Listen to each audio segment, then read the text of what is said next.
moon in Virgo. The second one, in the last 30 days. This is the Ashwini month that will be the beginning of the month that is Navratri. So we're about to start the 9 days of the Divine Mother Festival, with the 10th day being Vijayadashami, which is the night of victory. And this is a great time to, this next 30 days of being victorious over your inner darkness, your internal stresses, frustrations, feelings of failure, and whatnot. It's a very powerful time for renewal, rejuvenation.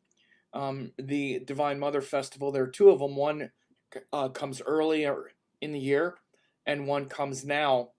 They sort of are done near the equinoxes. The one that happened last month would have been, the new moon last month would have been Navratri, but we had what's called Adhik Masa, which is an extra month. So it's happening now. And so these are this new moon that starts on the 17th, which is in a couple days, will be, or it's actually the 16th in the US. It's actually, we'll start the festival on the 17th because it starts with the sunrise tithi, as I've just been learning, and well, I've known it, but the celebration will begin on the 17th because the tithi at sunrise is when you begin this festival, okay? So your local time, which means because on the 16th, in most people's local time in the US, the tithi at sunrise will be Amavasya, not Pratipad. So this starts the 9 nights of the Divine Mother on that new moon. Sorry, let me bring this up. Share the screen here. And you see this is the chart. Starts the 9 nights of the Divine Mother Festival at that time, and it's also to bring that cycle of Virgo, that new moon in Virgo, to the forefront.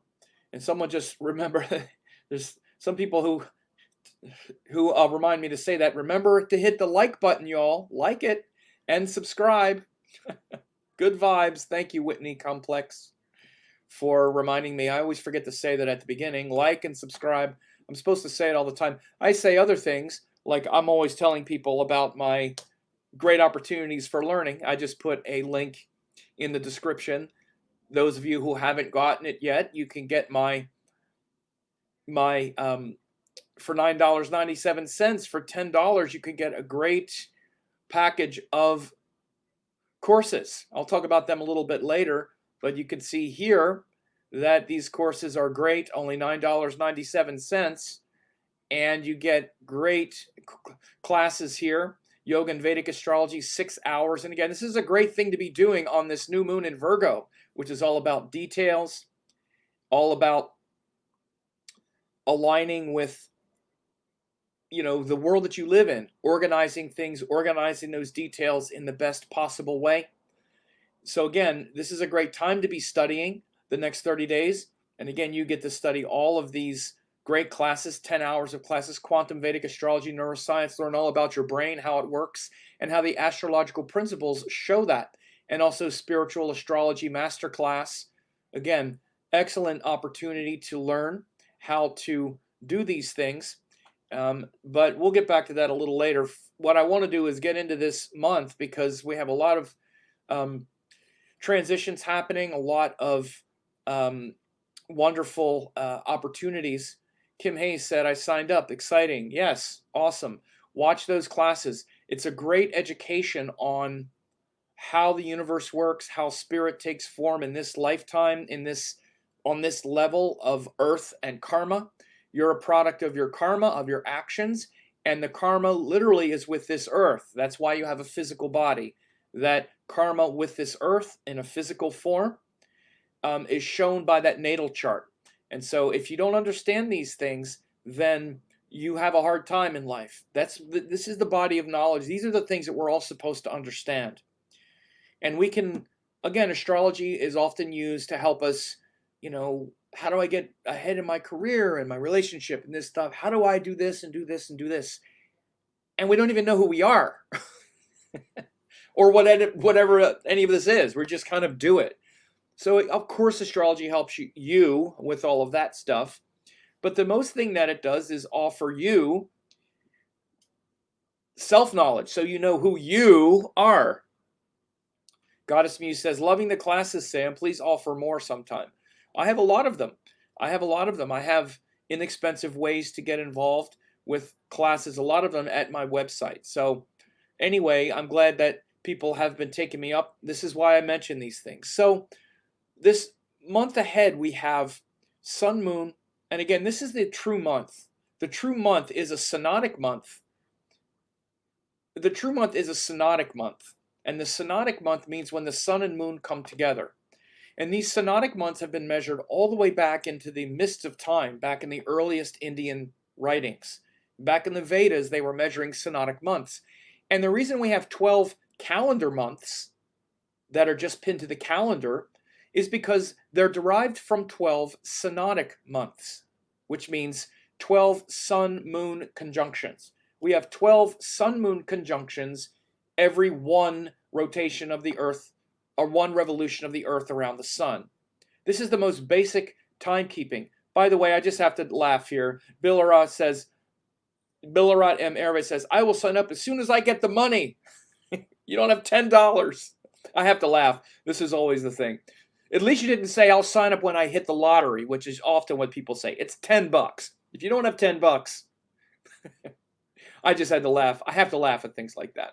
So it was $10, by the way, for 10 hours of high quality teaching. Everybody's got $10.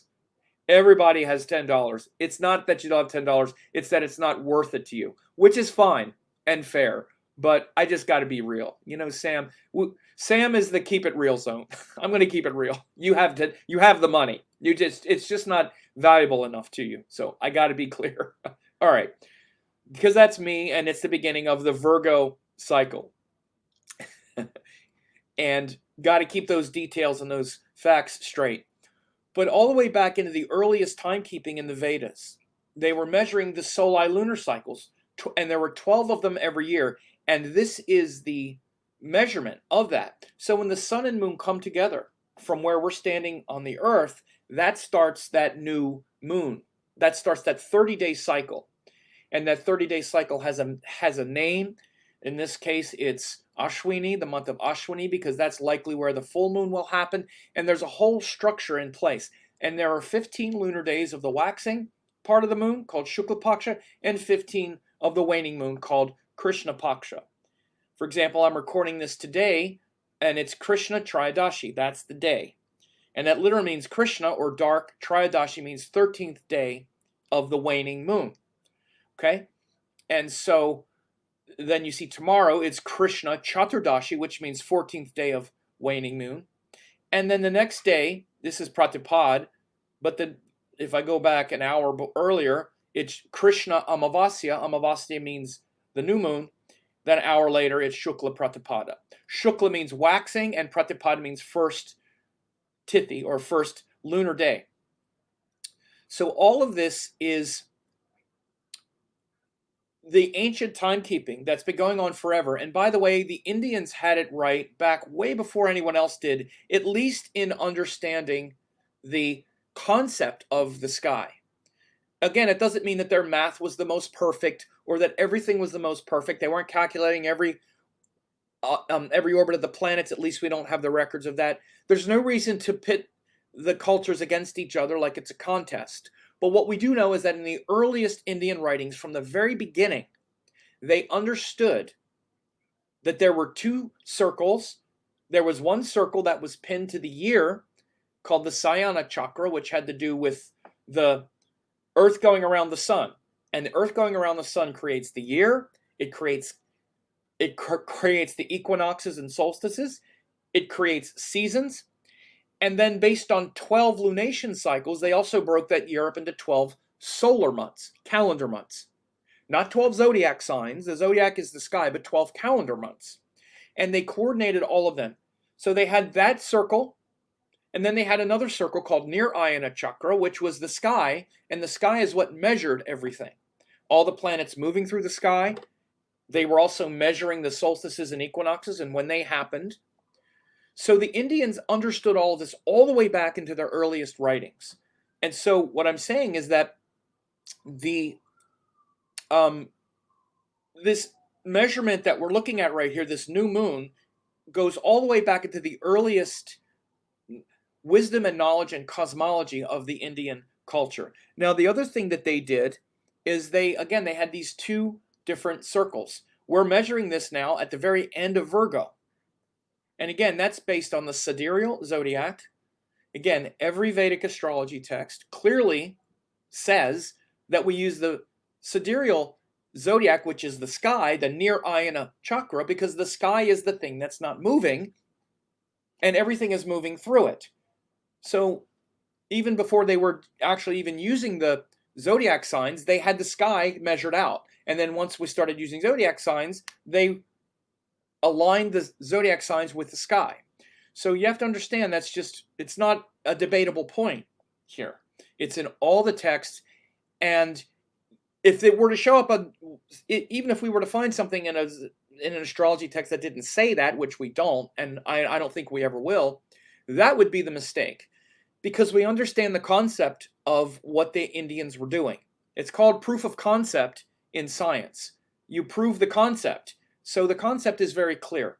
Now I'm saying this because, again, this case study is very much a case study in the zodiac as well as in the tithis and the lunation cycle. So it starts when sun and moon come together, and it's coming together in this nakshatra of Chitra, and the very end of Virgo Rashi. So this is why it's called the Adhika Masa, the month we just had. See even this says Adhik Ashwini. This extra month came in because we had two lunation cycles in the same sidereal Rashi, because the last new moon also happened in Virgo. So this is the one where we now begin the this Virgo cycle.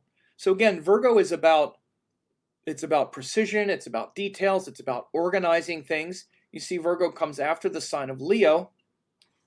Leo is where we have the power, like a king has power, the power of the kingdom. And Virgo is where we want to, where we need to organize all of that and get all those details straight. One second.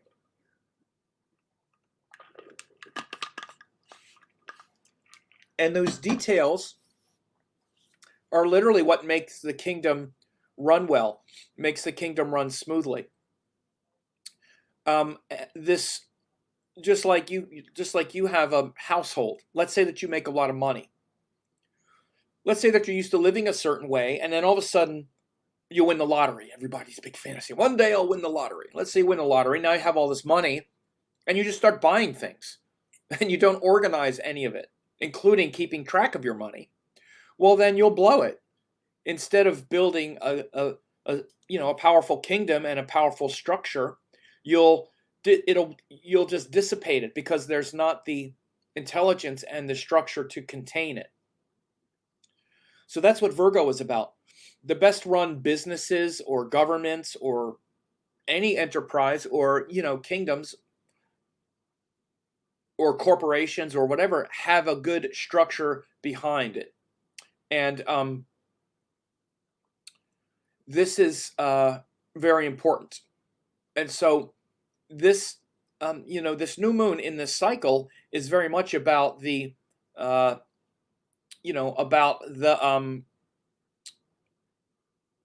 this organizing of how things work and whatnot. And so we have the nakshatra of Chitra is also important. Chitra is the nakshatra and the section that has to do with architecture, structure, building, the god is called Vishwakarma, who is the celestial architect. You know, the universe is built in a very intelligent way. There's an intelligent design and structure to everything. And that intelligent design and structure is something that not only, you know, is an external function of, you know, literally like building a bridge or building a house, which needs to follow rules of architecture, but it's also a cosmology of the universe itself, and the things like gravity and the speeds of planets and all of the laws of nature, and also how those things aren't just haphazard. They're also soul structures. There's an architecture of the soul as well, if I would look at it that way. And when I say architecture of the soul, I mean, again, the soul is free, but I mean the architecture of how the soul descends into form. The intelligent design of the universe, of of consciousness, even consciousness, has a very elegant and intelligent design. And this is what cosmology refers to. When we say cosmology rather than astrology, this is also why people study astrology. And again, you know, these classes that I put up here for people to study, this is the real emphasis that I give when I look at when I offer these. This is all, you know, again, and it's only $9.97 for 10 hours of classes, $9.47. But all of these classes are about things that are about the cosmology and the architecture and of the consciousness, of the soul, of the heart, things like the chakras, the gunas, how consciousness and karma descends into this form. It's not just a bunch of beliefs. It's not fairy tales. These are cosmic sciences that are known. Again, it's sad if you don't know it. And if you don't know it, you have no excuse to not know it at this point. I mean, even you could know it for $10 if you don't know it, and know it really well, because I spend 6 hours explaining through what's called Sankhya philosophy. You should know this stuff. This is why you're here. And it says it very clearly in all the texts that people who don't know this, it's like they're blind. It's literally like you're walking around blind with blinders on, because the light is there. This knowledge is there for you to know. This Virgo cycle, which is all about the details, all about organizing and understanding and organizing that power of your kingdom, so that you understand how your energy moves, how energy in the cosmos moves, how energy in your karma flows through your subtle bodies and all of that. Virgo is really the sign, the spiritual sign, where all of that is understood. That's what Virgo is. That's the spiritual quality of Virgo, is to not just wonder about all of that, but be curious enough about it to actually learn the details, learn the structure, and understand the intelligent design of your body and of your mind. And by the way, you should understand that your body itself is the microcosm of the macrocosm. The whole intelligence of the cosmos is folded into every cell of your body. Your body is the most intelligent cosmic thing you have. Just think of how powerful it is. I just took a drink of something and it's got all these nutrients in it. I don't have to do anything but drink it. I can make it taste good, and I can just drink it and enjoy it. And my body knows exactly what to do with all of that. I don't have to know how to send all the different nutrients to the right parts of my body. I don't need to know how to do any of that. My body knows how to do it. My body is the most intelligent part, your body, but you don't know how it works. You don't understand the cosmic energy that flows through it. And again, so even in these videos where I talk about this timeline of life on Earth, I explain those things. Billions of years have come into this moment, and it was billions of years that the planets moving through their orbits formed all of this consciousness and folded all that wisdom into every cell of your body. And I explain the sacred astronomy behind that. It's not fairy tales. It's science, actually. And then how the energy and spirit takes form, the energy of how spirit takes form through the gunas and then through all the planets. So again, this is really powerful stuff. Then I also have a course on quantum Vedic astrology where I talk about quantum physics. So you should really understand how we create the universe through our mind. Again, if you don't understand how you're doing this or what it is, then even understanding karma is kind of irrelevant, because karma comes out in your mind, in your brain. And we have 3 brains, according to neuroscience, that totally correspond with 3 gunas. And then we have all these cognitive biases. Our brain works a certain way, and our brain was formed by our karma.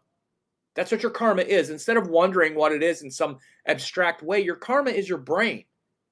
Your brain is your karma. That's what formed your mind and how you see things. And you take that mind and project it into the world and create your life that way. It's not just some fairy tale. That's what happens. Even on the quantum level now, we know this. We know because quantum physics operates on these principles, the observer effect and collapsing the wave into the particle and quantum entanglement and all that. I explain all this stuff. You should understand this. You should understand how your karma forms your brain, like I have in this diagram down here. I'll make it bigger. This diagram down here, your astrology chart forms your brain, and then you project that brain into the world. Your attention creates the world that you see, and then that makes you happy or sad. But you should understand this. And again, this is real stuff. And then I have a whole class on, it's a 2-hour class on the nakshatras and the deities. I explain all of those things, which is really just the purely Indian way of understanding astrology. For those of you who are Western astrology based and you don't understand anything about the Indian astrology. So again, much from that special course doesn't matter whether you're Western or Vedic astrology. It's just these principles. So again, where we're at right now is we're in this Virgo new moon. And again, it's this intelligent design and architecture of the universe, of the mind. And it's not just of the universe, it's of you and your mind and how your mind creates your world. This is the highest quality of Virgo, is to perceive that energy and organize consciousness in the most intelligent way. So that's going to be a big theme for the next 30 days, for sure. One thing, though, is quickly after, and again, we've been in that cycle for a while now, and shortly after, the sun is going to go into Libra, and it's going to cross this Mercury retrograde. So the ruler of Virgo, Mercury, is retrograde now, which is showing a time of reflection. By the way, it's also why it's good to study now and study those things that I just mentioned. Or study something, if it's not with me or whatever. Study something uplifting. Uplift your mind right now and learn how things work. It's a good time to see through your false ideas, your false beliefs. We're bombarded with so much bad information now. Again, conspiracy theories and bad information. We're also seeing a lot of that stuff crash to the earth right now. I said that would happen as soon as Rahu, or once Rahu went into Taurus, we would start to see a lot more of this conspiratorial, crazy thinking start to get pressured and destroyed and revealed to be nonsense. And we're seeing a lot of that. This is certainly part of it, though, is this Virgo cycle is very good for, again, bringing it back to intelligence and learning things that support truth and not just have you spinning out on crazy theories. This is, again, what the Mercury retrograde is really supporting as well. And I see Shivani said, whoops, where is it? This one says, love the Nakshatra deities class. Yeah, that is really powerful stuff, man. You learn this stuff, and it's just totally transformational. Most transformative thing that you could do in your life is learn things, especially these kinds of things, especially these dharmic teachings. I will say this. I've never regretted anything. Any money that I've ever spent learning something has always been money well spent. Because you learn something. By the way, I'm just saying this in general, but you learn something and you always know it then. After you learn it, especially if it's this kind of knowledge, then it changes you forever. Knowledge changes you. It's not like you get something and then you consume it and you've eaten it and then it winds up going out your butt and it's done. You learn something and it changes your life. It can change your life forever.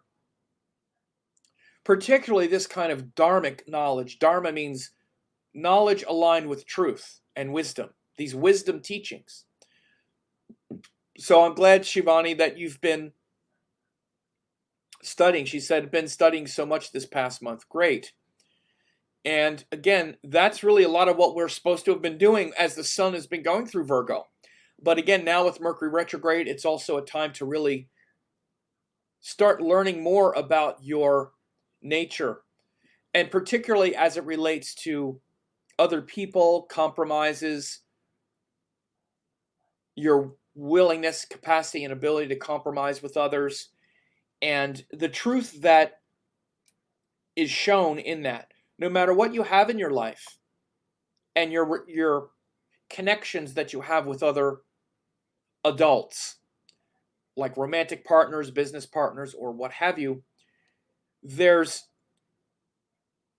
the truth of what is shown is being revealed now in this Mercury retrograde. It's beyond all of your, again, beyond your triggering or your opinions or whatnot. Mercury is going retrograde in Libra, and there's a message coming back to you from those people you've been friends with, maybe romantic partners. You're getting the message. It's just whether or not you're listening to it or not. If it's charged with anger and frustration, then you're not getting the message. You're just triggered and triggering again. And again, like I said in an update a couple days ago, Mercury is the time to have more intelligence and feel beneath all of that sort of triggering around your communication and whatnot. If we're triggered or we're fearful or we're in judgment and stuff, that's not the real Mercury energy. So this Mercury retrograde happening during this time is also, especially at the beginning of the Virgo cycle, is also referring to these deeper messages that come about, especially as it relates to service, humility, and really honoring other people and checking your own sort of, miscommunications or, the suffering that you might have brought about because of miscommunication and things like that, and being real about it. Now, the other thing to know is that, as I said at the beginning, this month is also the Sharad Navratri. So we have this Navratri festival, and the Navratri is a time when we honor and worship the Divine Mother, and it's the time when we there are many ways to do it, and there are several different versions of Navratri, I would say. In class, the way I learned Navratri was through my yoga lineage, Hatha yoga lineage. I studied under the Shivananda organization, and the way they celebrated was that you have 3 nights of Durga, 3 nights of Lakshmi, and then 3 nights of Saraswati, and then the 10th night is Vijayadashami, which is where you celebrate the victory over obstacles and the creativity. And then there's another way where you can celebrate. It's a more tantric way to celebrate. Is there are 10 goddesses. There are 10 goddesses, and you can celebrate each one on a different night. Shailputri, Brahmacharini, Chandraganta, Vinayaka, Kushmanda. There are different ways of celebrating.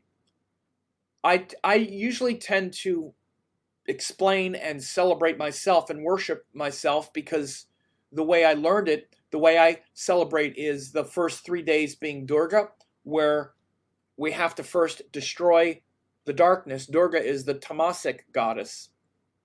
Tamasic, just like Shiva, where Durga comes in and destroys the fear and anger and confusion. Those are the three tamasic states. So destroying fear, which is related to Saturn, anger, which is related to Mars, and confusion, which is related to the nodes, mainly Rahu. Those first 3 nights. Because we have to destroy fear, anger, and confusion first. When our heart is stuck in fear, anger, and confusion, or any version of that, any one of them, then we cannot accept the blessings of Lakshmi, even if we get, for example, money or love, or the blessings that Lakshmi gives us, which is mainly love and feeling good. Even if we get love from someone or something beautiful happens to us, if our heart is still stuck in anger and confusion and hate or whatever it is, we can't enjoy it. There's no enjoyment if that tamasic guna is still there. So those first 3 days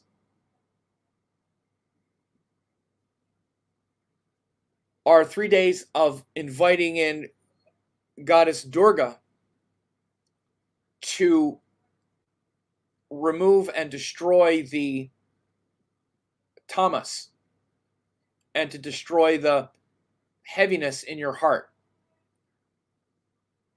And then the second days, hang on a second, let me bring this up. Let me bring them up. There we go. I like them. There they are. There's the 3 gals. So you see Durga in the middle riding a tiger here. It's usually a lion, Simha. So those first 3 days, we invite Durga to come in, and the lion fights and destroys and devours the darkness in our heart. Because until we deal with that, there is no happiness and love and joy. The happiness, love, and joy comes from Lakshmi. So after we destroy the pain and anger, frustration, confusion, then we feel that Lakshmi that's always been there. And these are all different states of consciousness. And they never change. So Durga gives us the courage and the power to destroy that and to sit with our dangerous, difficult, fearful, angry emotions. See, the reason we don't meditate usually is because we're tangled up in all that darkness, and we sit down to try to meditate, and all we do is we feel fearful, we feel angry, we feel confused. This is the state of our mind. This is the state of your mind right now. And this is why we do things like yoga, and we do pranayama, and we say mantra. It's to purify and cleanse the mind, but it's not just cleansing the mind of something, it's cleansing the mind of that. Because right now, if you sit down to try to meditate, that's what comes up. I guarantee you, right? So again, this isn't just a Navratri thing. This is a all the time thing. This is what we need to do. And so, first 3 nights, we have to purify the mind and invite Durga in and that lion in to destroy all that pain. As soon as that gets removed, as soon as that veil is removed, we feel the Lakshmi in our heart. We feel the gratitude. We feel the wealth. Lakshmi literally just means wealth. And wealth isn't money. Money is a kind of wealth, but it's not. They're not the same thing. You know, in the ancient days, all of the saints and the things that produced wealth, the Lakshmi, were also called dana yoga. And dhan means it's not just wealth, it's value. And it means that the greatest value in life and is spirituality, that our spiritual values. our spiritual, values and growth, that's the greatest wealth. And so it's literally like a kind of currency.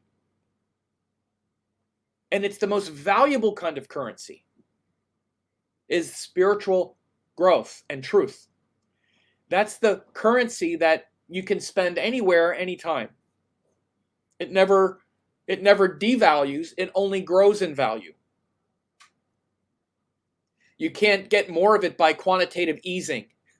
You just dilute it. So just by destroying the darkness, automatically the Lakshmi descends in our heart. And the simplest way to see it is love. That's the simplest way. Is the stress and anger and confusion gets replaced by the love and the peace. Knowing that you're loved, knowing that the universe is love and the universe is beauty. Like I said earlier, if somebody tries to give you love and give you beauty now, if you're still stuck in your tamasic states, you wind up ruining it because of your tamasic nature. We all know this, right? Try to love someone who is filled with anger and frustration and confusion, and they can't accept the love. They don't believe it or whatnot. So at that stage of love, after we've destroyed the demons and the pain in our heart, then that love and connection and that beauty of life naturally descends into it, and we naturally feel it. From there, and from that state of wealth and value and love, we become creative. Saraswati, this is the Sattvic guna. Lakshmi is related to the Rajasic guna, to enjoy, and Saraswati to the Sattvic guna, which is wisdom and knowledge and that high vibration in the mind. Because again, you can't benefit from that high vibration in the mind if you're not first connected to love, and you can't connect to love until you've destroyed the hate. You certainly can't connect to the high vibration in the mind of God consciousness, of stillness, of, again, true creativity if you're tangled up in hate and stress and fear. Now, again, many times these things get linked up in very impure ways by human beings and twisted human motivations. But in these 9 nights, and the symbol of these three, this Trimurti, these 3 forms of the goddess, Saraswati is the one that's related to creativity. And it doesn't mean creativity to paint or whatever. It can mean that, to be like musical or to write or to create something. Because that's actually what happens. Once we naturally feel love and connection and beauty, we become creative. We want to create something. Sometimes, though, we feel the beauty in something that's distorted, and then we want to create that as well. But it's not that subtle, sattvic type of creativity. This is actually the goddess Saraswati. She has the musical instrument in this hand, and she's got the Vedas in the other hand. So she's not just creating music that we can enjoy, but she's creating wisdom, and it's the connection to higher wisdom. There's no connection to higher wisdom if there's no feeling of love in the heart. And the reason is because, again, if your energy gets stuck on Lakshmi here, hang on a second, let me take a drink.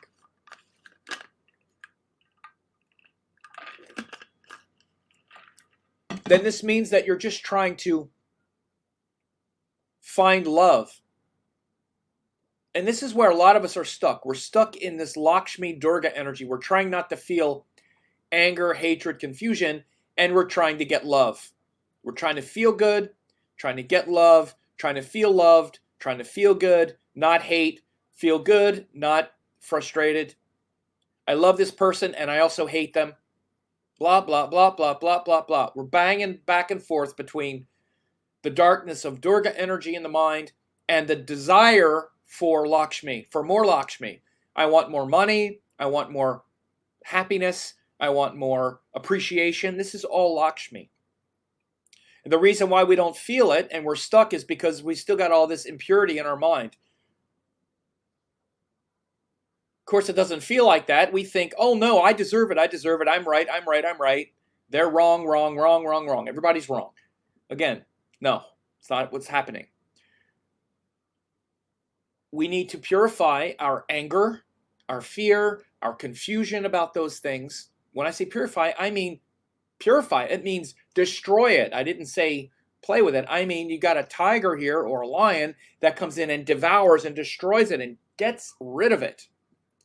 Because the obstacle to feeling love and beauty without all the pain and anger and frustration and fear, the way of feeling all of that and the purity of that feeling is going to determine how much creativity you have in your life, how much wisdom is really flowing, how much wisdom is really flowing in your life. Authentic wisdom, which again, Saraswati is like this wisdom of the Vedas, this wisdom of the soul, this bliss of the soul that's not about what you're getting and all of that stuff.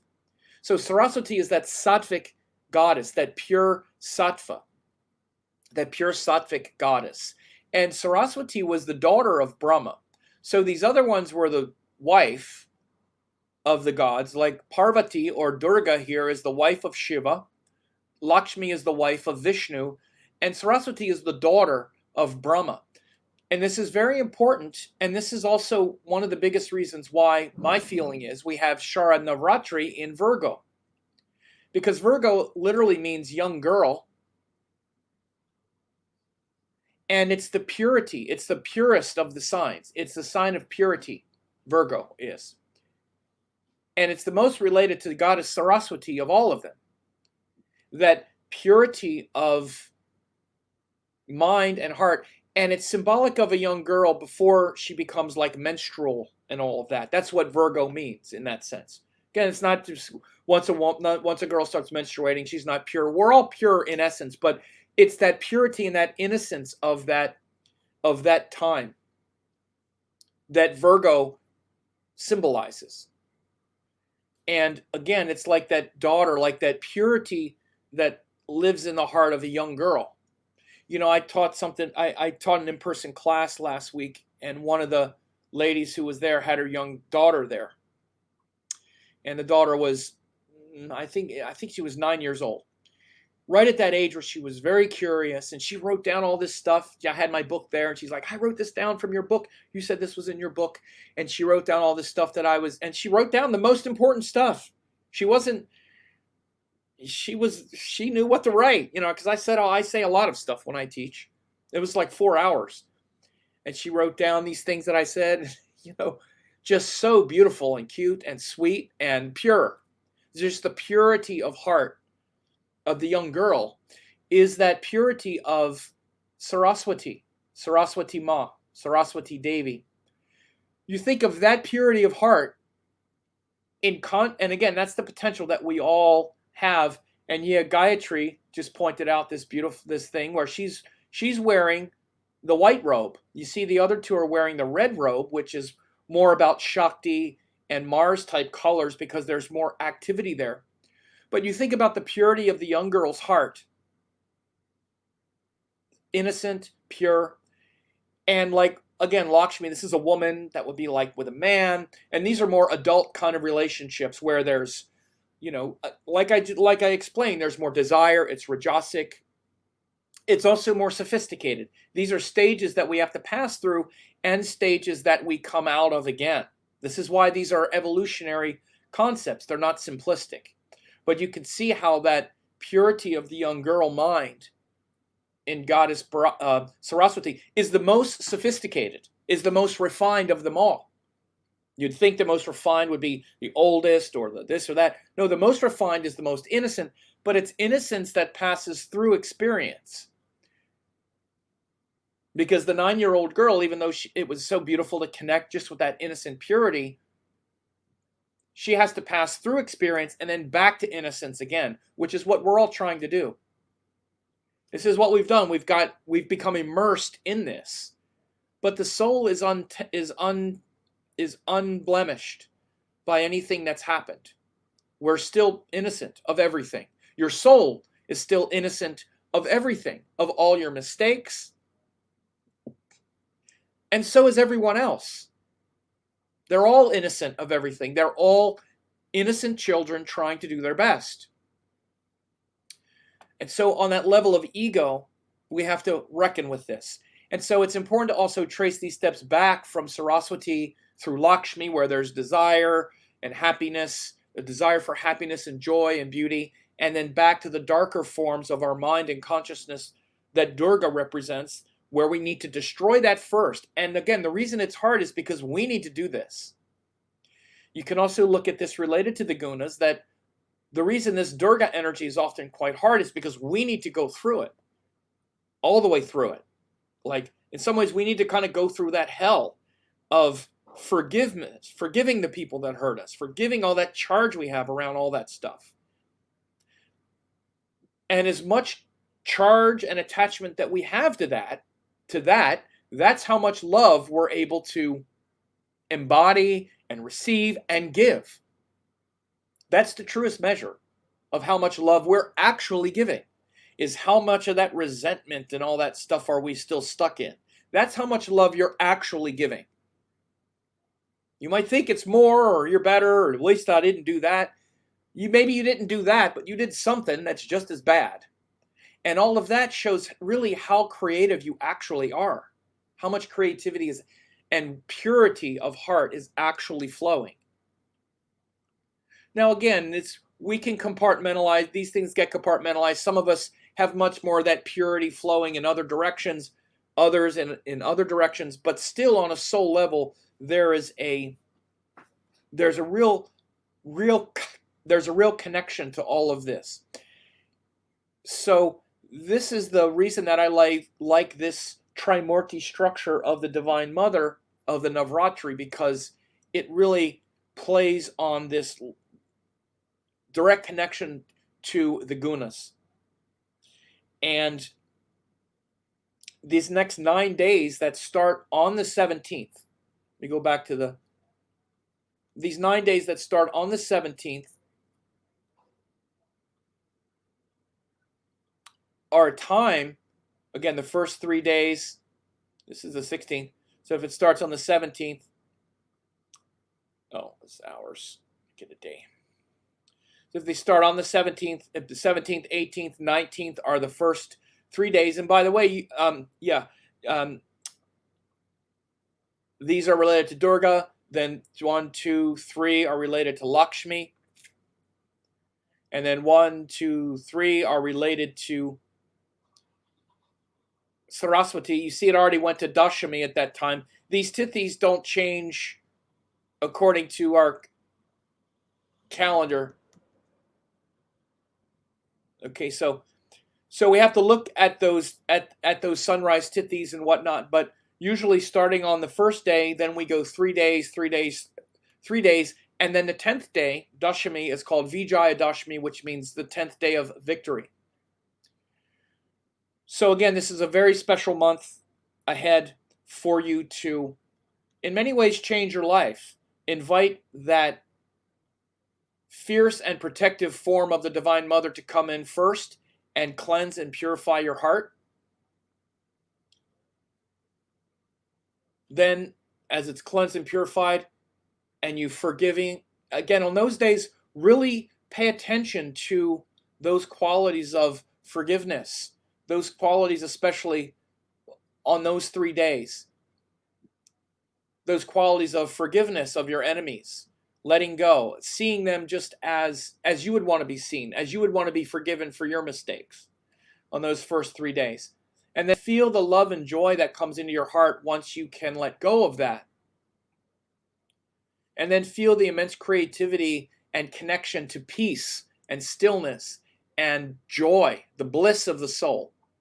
Not the happiness with another person or the, oh, I'm so happy and I'm enjoying life, which is the Lakshmi, but the bliss, the transcendent bliss in the last 3 days.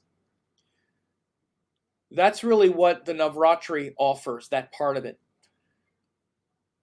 You could say mantras, you could say whatever your mantra is. If you have a personal mantra, the real mantra is to say that I wind up saying have to do with the connection to my guru. You know, my guru happens to be the Divine Mother, so it's easy in my spiritual tradition. One second.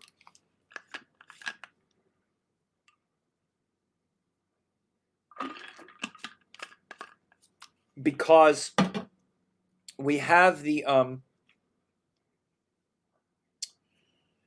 because we just say the 1,000 names of the Divine Mother, the Lalita Sahasranam, 1,000 names every day. And then we also sing a chant called Mahishasura Mardini Stotram. And the Mahishasura Mardini is the song to Goddess Durga in that fierce form that destroyed the demon, Mahishasura, which means buffalo demon. So you can either sing those things yourself, repeat them, or listen to those mantras. The Lalita Sahasranama means 1,000 names of the Divine Mother, or you could listen to the Stotram, Lalita Sahasranama Stotram, or say it, or the Mahishasura Mardini. And my guru Amma has a lot of those recordings. You could Google Amma and Mahishasura Mardini, Mahishasura. I'll put it in here.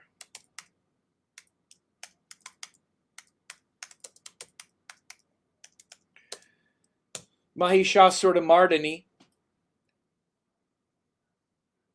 And listen to that. I giri dandida nandida medini Vishnu vinodini Vishnu nute. It's very powerful.